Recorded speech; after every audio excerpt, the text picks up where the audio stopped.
Instacart helps you get beer and wine delivered in as fast as an hour. So, whether you need to fill the cooler for tailgate season or fill your glass for Pinot by the fire season, you can save time by getting fall sips delivered in just a few clicks. Visit instacart.com or download the app to get free delivery on your first 3 orders. Offer valid for a limited time. Minimum order $10. Additional terms apply. Must be 21 or over for alcohol delivery where available. Instacart. Add life to cart. This Halloween, mystery lurks around every corner. Bundle up with Disney Plus and Hulu. What are you scared of? The dark. It's spine-tingling fun on Disney Plus with Haunted Mansion and Goosebumps. I'm going to need you to spread the word. Then feel the bone-chilling terror on Hulu with The Boogeyman and American Horror Story Delicate. Something's happening to me. The Disney Bundle with Hulu and Disney Plus. All of these and more streaming this month. Plans starting at $9.99 a month. 18 plus only. Access content from each service separately. Offer valid for eligible subscribers only. Terms apply. This episode is brought to you by Columbia Sportswear. It's snowing again, and that wind chill is killer. But you're not worried about that because you shop the Omni Heat Infinity Collection. It's warmth perfected with tiny gold dots that reflect your body heat inside and protect you from the cold outside. No snow or chilly temps can stop you now. Go out anyway. Shop the Omni Heat Infinity Collection now at Columbia.com/infinity. Hi, so welcome to the 1865 match report, recording the morning after Crystal Palace and Nottingham Forest recorded a 0-0 draw. It was 400 Premier League games for Roy Hodgson, and he was an experienced manager, 20 years in the game before the Premier League even started, so quite a big deal for him.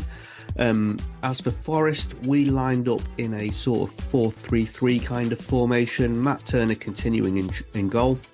Serge Aurier on the right, with Harry Toffolo coming in on the left, with Willy Bollo and Murillo in the middle. Then our midfield three of Mangala, Sangare and Dominguez continuing from the Brentford game. And then up front, we had Gibbs-White on the right, Hudson-Odoi on the left, and Chris Wood stepping in for the injured Taiwo up front. It has to be said that this wasn't the most exciting of games, but we definitely started the better and made more of the best chances. The first real chance of note was a corner that Gibbs-White took. Ball spills out to Harry Toffolo, who was probably 30 yards out, and he proper hit it, gave it a good old Jack Colback. But it was a relatively easy save for Johnston. One of the absolute highlights of the entire game was a long ball out of defence by Murillo. He goes over the shoulder of Gibbs-White. Gibbs-White, you could see the concentration on his face, and he just dinks it over the keeper, but it comes back in off the post. Would have been absolutely amazing if that had gone in. Jordan Ayew got a cross shot kind of thing coming in from our left-hand side, our right-hand side rather. Turner punches it away, and their sub Rak-Sakyi couldn't capitalise on that. And then right at the end of the first half, Murillo picks the ball out, maybe 40 yards out, just inside their half.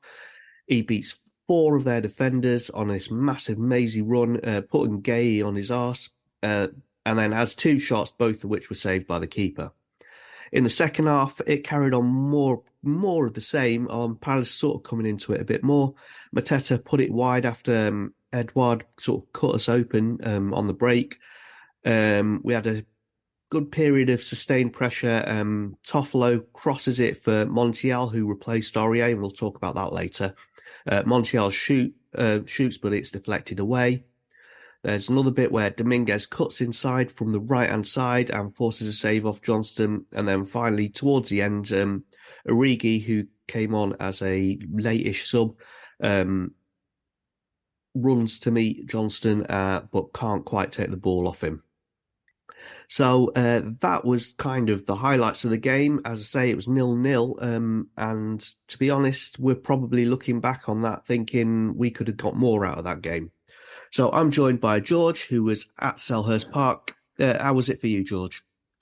Yeah, it was a good day out. I think, like you say, especially before the game as well, both sets of fans were saying, we'll take a draw and move on. I think that's a good place. It shows where Forest are, because this time last year, these are games we had to win, otherwise we'd be cut adrift by 10 points. But it's the sort of game Forest can come into, knowing that if they get a point, a decent performance, which it was, and move on, then that's exactly what we wanted. And by the end of it, I think it's a better point for Palace than it was for Forest. We were the better team throughout. Like you said, there was a bit of a spell in the start of the second half where we didn't wake up. But I think it was a very promising performance with the possession that we had, and we didn't really manage to make any clear-cut chances. But it's certainly an improvement. And it was a brilliant day out. The fans were excellent throughout the game. So, yeah, brilliant day. The only thing that tarnished it for me was the view, because Selhurst Park, I think that's the worst view I've had at an away game for a couple of years. I think they've just put seats on the terrace in, and anything down the left wing, sort of over the halfway line, I couldn't see. So I was having to look up at the TV screen because everyone around me is 6 foot and I'm 5'9". So I felt sorry for my grandma next to me, who's 5'2". Don't know how she saw anything. But the game was promising signs. So, so obviously, like the last time we went to Selhurst Park, Tom sent us a video of like the Waka Waka celebrations.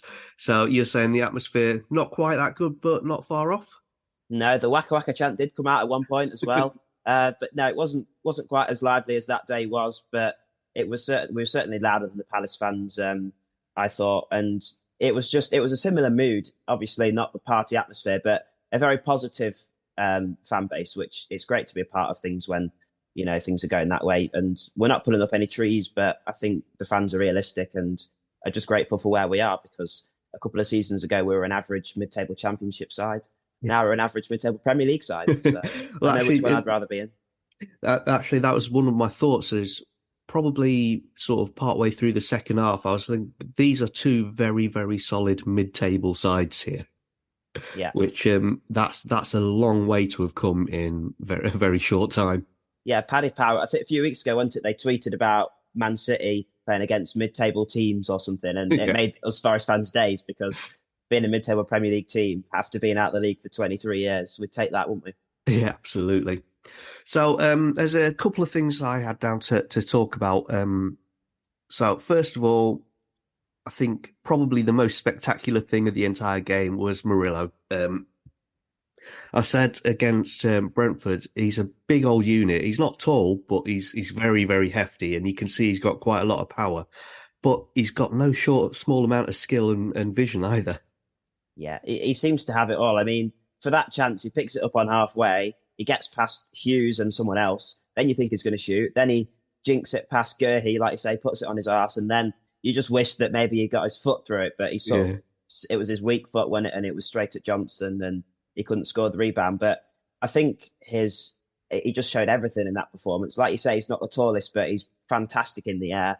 I think he reads the game brilliantly, and him alongside Bolly, he complements Bolly really well, because he almost looks like the experienced player there. I mean, I've never been the biggest fan of Bolly, but there was a time in the first half where Sangare and Bolly both dived in for a stupid challenge, and then Palace had a ball over the top that was on Bolly's side, and it could have been dangerous, but Murillo just read it. He stepped across, he launched it into Rosette and allowed Forest to regroup. And that's the sort of thing that maybe you don't notice, but it's what you've got to do as a defender. You've got to read the game and cover for your partner. So it was a really experienced performance. You'd think he'd been in the Premier League for years. And obviously his range of passing was good as well, finding Gibbs-White over the top with that ball that, like you say, kissed the post. So it was just a complete defender's performance. I don't know if he got man of the match from Sky or what, but he was definitely my man of the match. Yeah. He did, I think, yeah. Really? And I mean, it wasn't just that one pass as well. He did it a couple of times. It was Gibbs-White that couldn't quite capitalise on it at the other end. So that vision to just pick that sort of stuff out.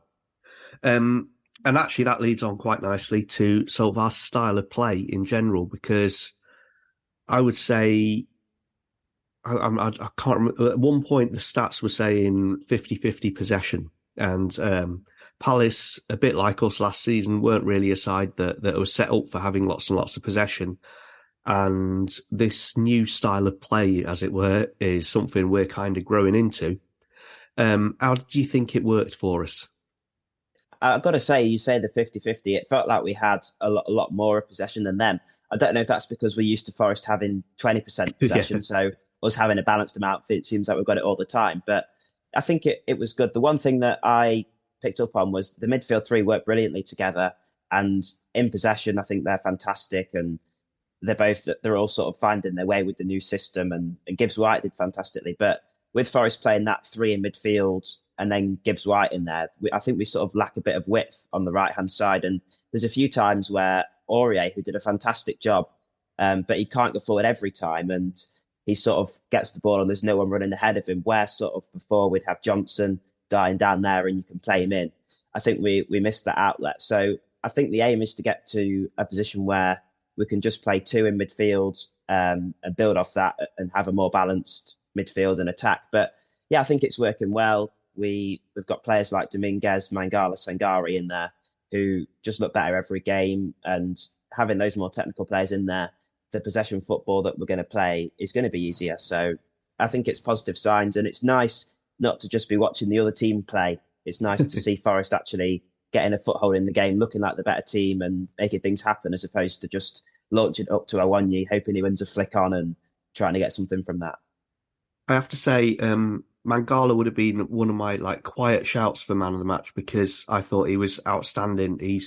Because he's got Sangare and Dominguez alongside him, it just means that he can do the quiet mopping up stuff, and he seems to, knowing that he's got those players around him, means that he's much more confident in doing that. Whereas last season he seemed a little bit panicked sometimes on the ball, whereas now he knows he's got an outlet for it.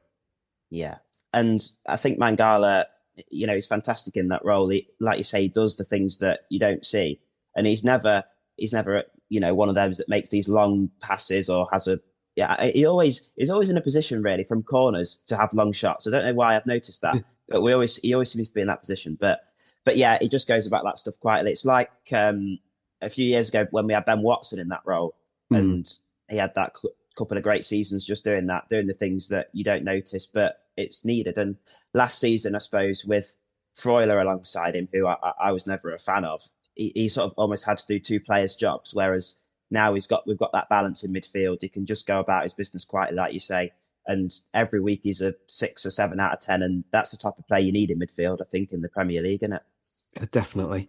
So you've already touched on this. So one of the things that I noticed was there were a few times where when Palace had the ball, we would sit and defend relatively deep, almost back to our low block. Yeah. We'd win the ball back, and there would be the chance for the counter, and yet we took the ball forward very, very slowly, giving Palace the time to get men behind the ball again.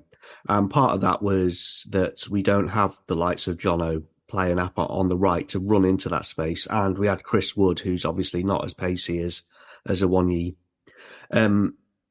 Do you think that's a worry that we've sort of lost that old style of play?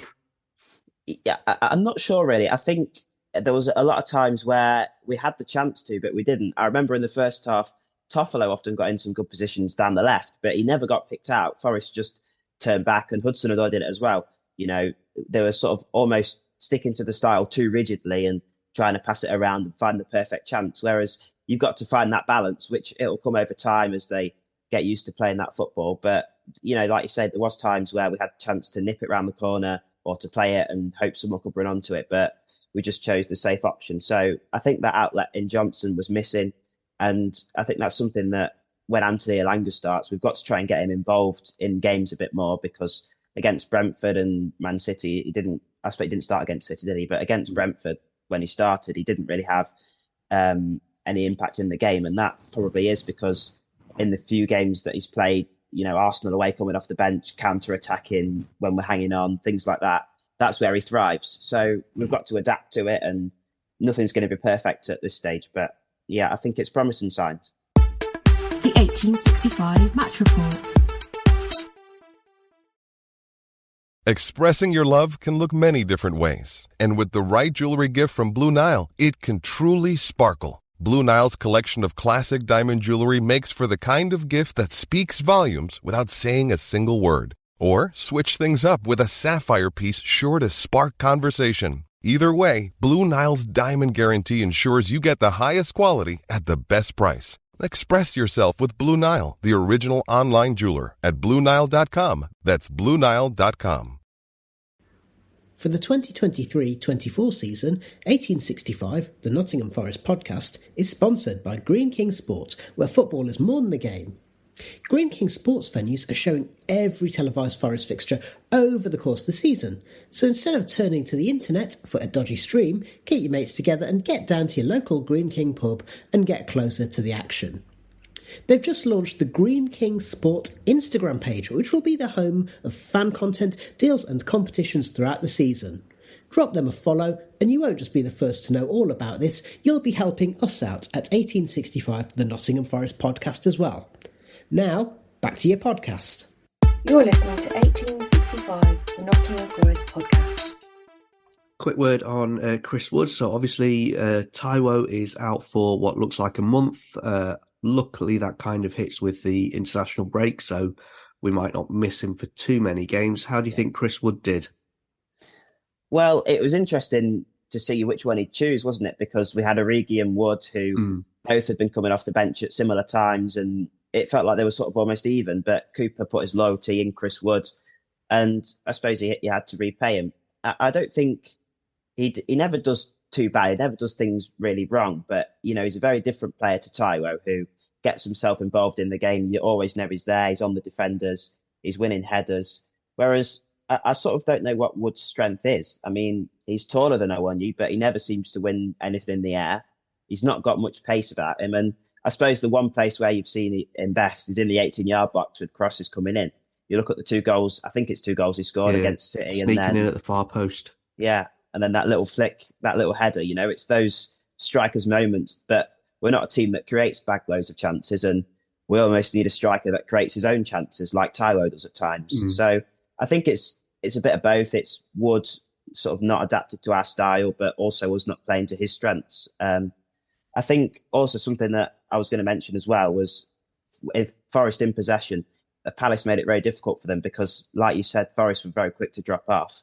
Palace held a very high line and really packed the midfield, made it difficult for Forest to get through there. And that obviously opened the opportunity for balls over the top like Gibbs-White, but we didn't capitalise on that because we had no pace. So I think that's another thought I had. Well, yeah, and I guess you've touched on it. Sort of Hudson-Odoi, you'd expect him to maybe have that little bit blast of pace, but he kind of drifted out of the game a little bit. Yeah, he did. I mean, he did a few sort of take-ons and got past a few players early on, but as the half went on and as we got into the second half, he just sort of almost went missing, didn't he? And he didn't have much of an impact. Maybe it would have been better trying to go on the other side, see if he could have beaten that fullback a bit more. But yeah, I think the 2 players that didn't really have much of an impact on the game were Wood and Hudson-Odoi. Wood because he didn't get himself involved, and Hudson-Odoi maybe just because he chose the safe option quite a few times and opted maybe not to dink it through someone's legs or try and get past someone, which as a player like Hudson-Odoi that's what you've got to do, take risks. And I think maybe that was missing from his game last night. So, and then the final thing, I just wanted to talk a little bit about the substitutions. So, Aurier looked like he was going to come off in the first half, but on Sky they showed him having a big argument with the medical staff and saying, "I'm staying on." Really? I didn't see that. Yeah. Oh, wow. So he was basically pointing at his groin, going, "I'm staying," like that, and they let him stay on till half time, and then he was replaced by Montiel. And then later in the half, we had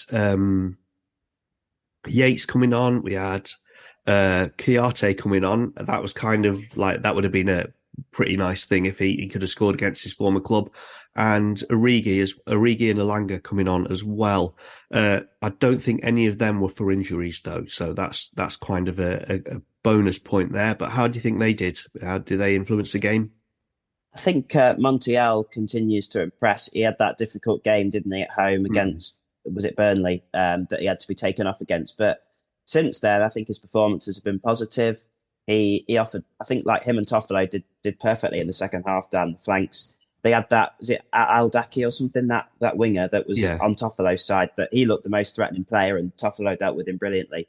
But the pair of them, him and Montiel, I thought brought us great width. Montiel obviously had a couple of chances, especially that scissor kick from the edge of the box. So that was out of nowhere, wasn't it? But yeah, I've been impressed by Montiel. I don't think they had anything down his side. I think Ayew had a sort of glance of a header in the second half that Mitchell crossed in. But I think Montiel continues to impress. He's, a World Cup winner. He played a decent amount of minutes in the World Cup, so he's not going to be a slouch. And maybe it's just him adjusting to the league and getting used to it. So I think Montiel, that's a good sign. I think Yates and that substitution really woke us up like Yates does, doesn't he? He comes on and gets himself around, because I think up until that point, we've been very lethargic in the second half. We'd had this positive performance in the first half where we'd looked the better side, and you just hoped Forest could kick on, but they sort of didn't wake up, and there was that lack of intensity, lack of energy. And then it just came flooding back when Yates came on. And then as we sort of got into the last 15, 20 minutes of the game, there was only one side trying to win the game, and that was Forest. And they didn't emulate that by creating bag loads of chances. But if you watch the game, you could see there was only one side that was trying to win that. So I think Cooper's substitutions influenced that. I think there's going to be another cry from the press that Santos didn't get any minutes, because that's what they've been hounding for, isn't it? But I don't think that's the game for Santos. I don't know when the game is for Santos, because every game in the Premier League is tight and you want to minimise the risk as much as possible. But I certainly don't think it was the time to throw him on and, expect him to be able to carry the team over the line when you've got experience like Kouyaté on the bench.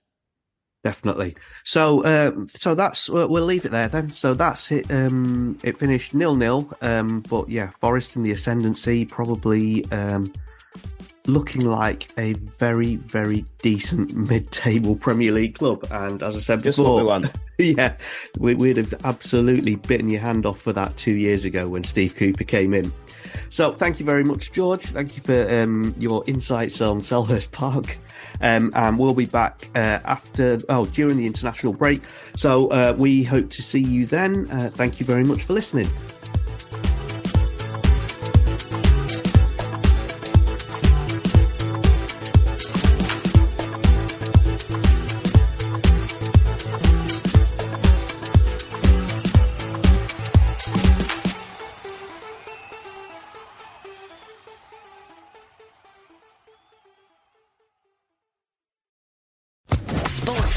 Podcast Network. Judy was boring. Hello. Then Judy discovered ChumbaCasino.com. It's my little escape. Now Judy's the life of the party. Oh, baby, mama's bringing home the bacon. Whoa, take it easy, Judy. The Chumba life is for everybody. So go to ChumbaCasino.com and play over 100 casino-style games. Join today and play for free for your chance to redeem some serious prizes. ChumbaCasino.com. No purchase necessary. Void where prohibited by law. 18+ terms and conditions apply. See website for details.